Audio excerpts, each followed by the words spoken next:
What's up, guys? It's Gorley from Steel City RC.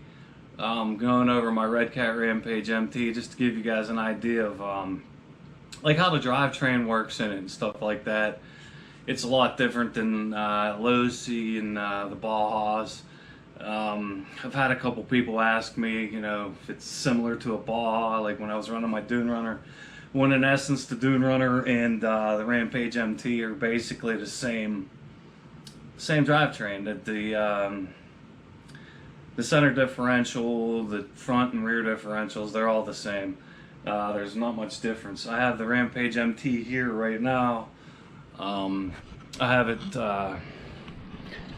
kind of tore apart a little bit. I just pulled the cover off just to take a look. Okay, now this is the let me go over the stock setup with you guys first. Okay, this is the stock gears. Okay, now you have 4 gears right there that, you know what I mean, they kind of use to transfer the power. This is your clutch bell, which is up inside of here. Okay, got your clutch bell, and then the power, you know, once you get to certain RPM, the clutch expands and it'll actually rotate this. When it rotates the clutch bell, on the other side of the shaft is your gear. Okay, then it transfers the power to this gear right here, and then obviously this one transfers to that one. Alright, so then all you have is a little, what they call a lay shaft right here. So it's just the shaft, and then there's a square that's mounted on there right there. It has like a little set screw you can see right there. That actually, there's a lead little flat on the like on the shaft itself. There's a flat for that grub screw to go down and retain it. And then it has the outer nut on the shaft also. This the same way. Okay, this is what they call the brake shaft. Okay, this little shaft right here. Okay, it goes from, it's basically that long. Called the brake shaft. Goes through, it has the flats on it just like the other gear did for you know, like set screws, whatever else, but this one here actually just retains on by the nut. There's a square down inside of here that I call the brake square, okay, because these are your brake pads right there. Okay, that brake square has a grub screw.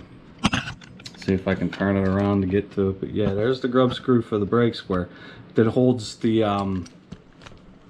it'll hold that brake shaft's this side of it, that holds this side of that shaft. Okay, then on this side is your pinion shaft. Okay, pinion gear, it has a little ledge on it again that goes down into that brake square right there, and that holds the pinion in place. So while this is sitting up in place, it'll look just like so, and then your brakes apply and it slows it down. I mean, so it's a pretty decent setup really, but these gears are heavy. I replaced it with a belt because it actually has a higher gear ratio. This is 1.1 to 1 gear ratio. I'm sure you guys are noticing there's a little bit of slack in it. It's still okay. It still gets it. I mean, once it gets too much slack or breaks, I'll go ahead and replace it. But until then, I'm just gonna let it go. But I wanted to pull it off and show you guys what we got going on here. It's a pretty nice setup. It's really light. Like I said, I got a little more top speed using that setup. What else can I show you guys on this truck?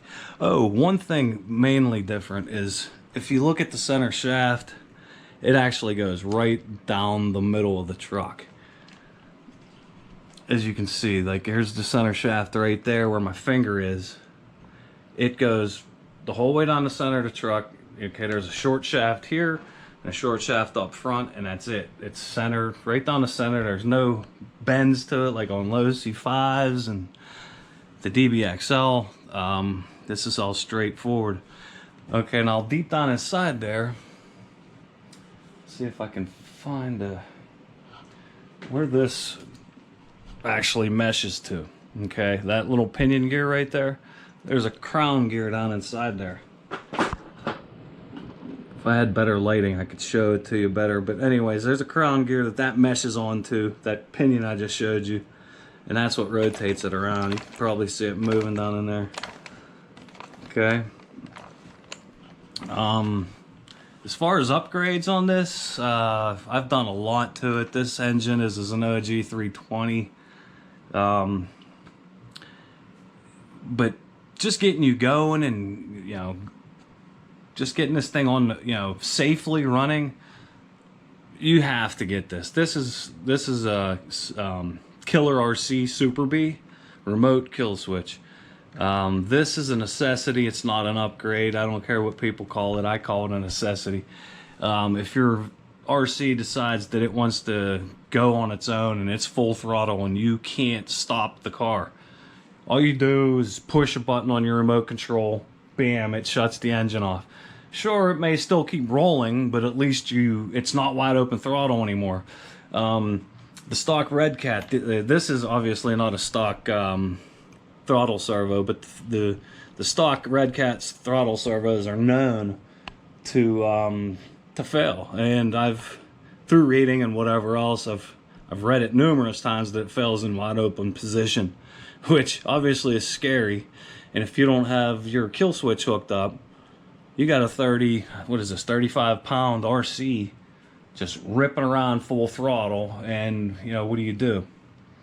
So, but that's the basic setup on the drivetrain right there. Like I said, you got your clutch bolted onto your engine, and it expands up into this clutch bell. Once it expands, you got the rotation of the engine, and it rotates the gears. So this is a pretty nice deal here. I bought this in case something actually happened to either one of my RCs. The Dune Runner, like I said, is the same as this. So I bought this. I don't know if it was off a brand new RC or what, but it was like years ago. I bought it off of eBay, like a chop shop or something, I'm thinking. But I think it was like 80 bucks for the whole deal when the gears are 80 bucks and this plate's 100 bucks, you know, and then you got the brakes, everything else. So I figured it was a pretty good deal. But yeah, that's your basics of the Redcat Rampage MT and the Dune Runner. You know, as far as upgrades, the only thing that I really recommend is those aluminum diff housings. I've went through, I'd have to say probably 4 or 5 of those plastic, you know, replacing the gears and blaming this and blaming that. But when it boils down to it, it was the flex in that case, that housing, whatever you want to call it. It was the flex in that housing that was causing it. It was allowing the two, you know, the crown and the pinion, the deflection, the mesh was just off, and I was breaking gears. Also, whenever I did it, I changed to Redcat helical crown and pinion gears, and since doing that and these aluminum housings with rubber sealed fast eddy bearings or Jims or whomever you decide to use, get yourself some good rubber sealed bearings and you'll be good to go. I don't have diff problems anymore. I mean, I have really beat on this thing and it's still smooth as butter. I mean, you don't even hear it. Did the same in the front, same exact thing. Again, it's nice and steady, you know? I mean, it's smooth. One other thing I did do is this originally it has dual steering servo. My original steering servo went bad probably I had 2 of them. Probably 6 months after owning it, it went bad. They both went bad, so I put 2 replacement servos in its place, and I could not get these links adjusted properly because there was another servo that goes right here.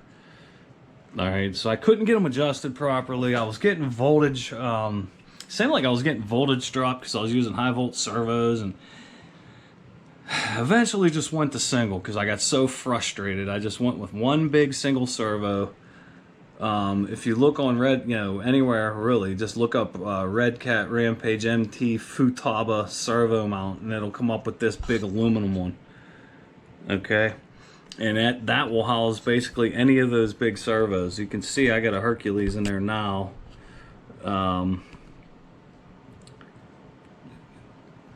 The Hillentronics Hercules, but I had high-tech in here, the D845. It seems like it works just as well. It's not, the specs aren't quite as good on it, but just over the years I've just learned what this thing can handle, what its problems are, what the main malfunctions were. And main malfunctions were these diffs, those gears that I showed you there, those gears here, and that's pretty much it. CV axle pins coming out on those. It's a really simple fix too. Like, here's one of the axles that a pin came out of. All I do is Loctite that little grub screw that holds it in there, and then I'll get a layer of duct tape and wrap it around here, right across there.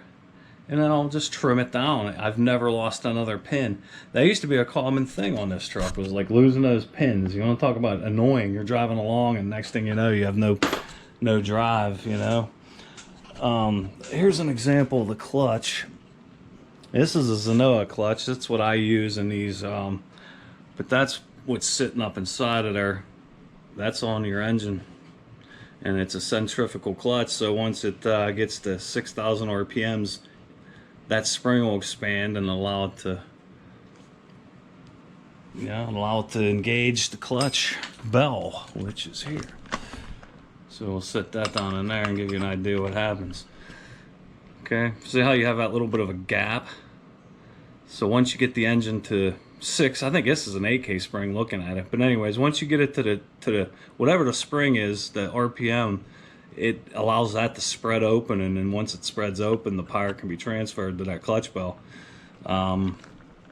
It's a really pretty neat system, really, because when it's idling, there's still that gap there.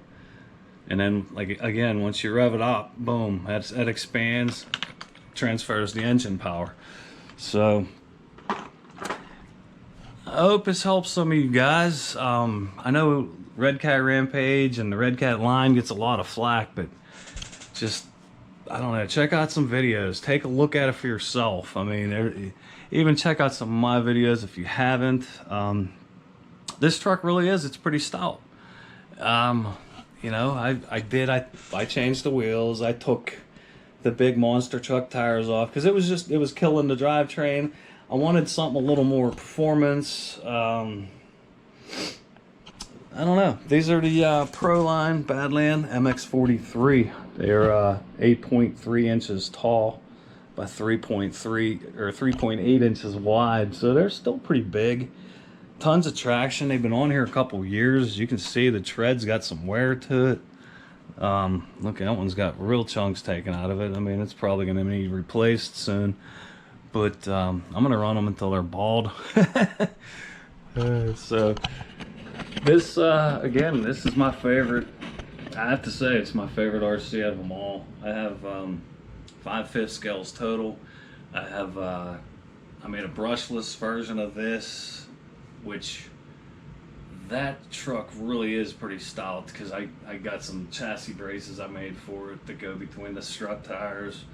And I have a Redcat Dune Runner 5th scale, that's a gas. And I have Losi DBXLE, which is 8S. I run a Castle motor in it. And I also have the Losi MTXL. That truck is a beast. Got an OBR 34 in it, and it makes this thing look puny. But I don't know, if you guys have any questions or comments or whatever, there is one thing I noticed that I wanted to show you guys real quick, and I forgot to mention. This right here, okay, all this is I noticed low end, like when I would get like a low end bog when the gas tank would get down to about here. And what it was doing, the tank was vapor locking, not allowing fuel to get to the carburetor. So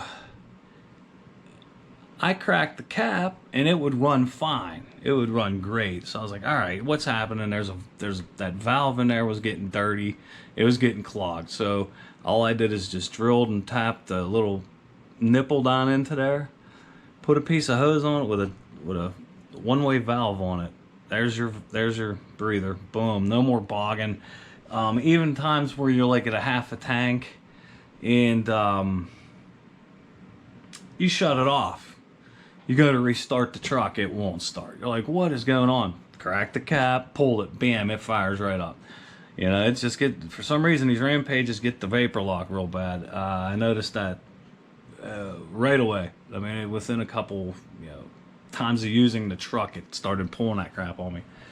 Since doing this, it's been a lot better. You roll it over, obviously fuel's going to come up in here and it'll clog this valve up.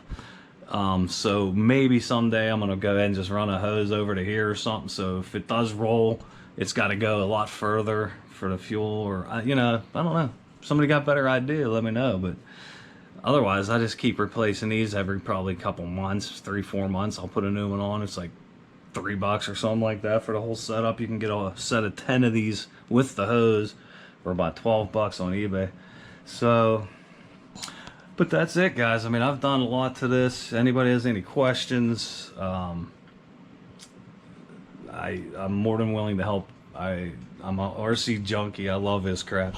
So I don't know much more I can explain on this one. So I appreciate you guys watching, and thanks for watching.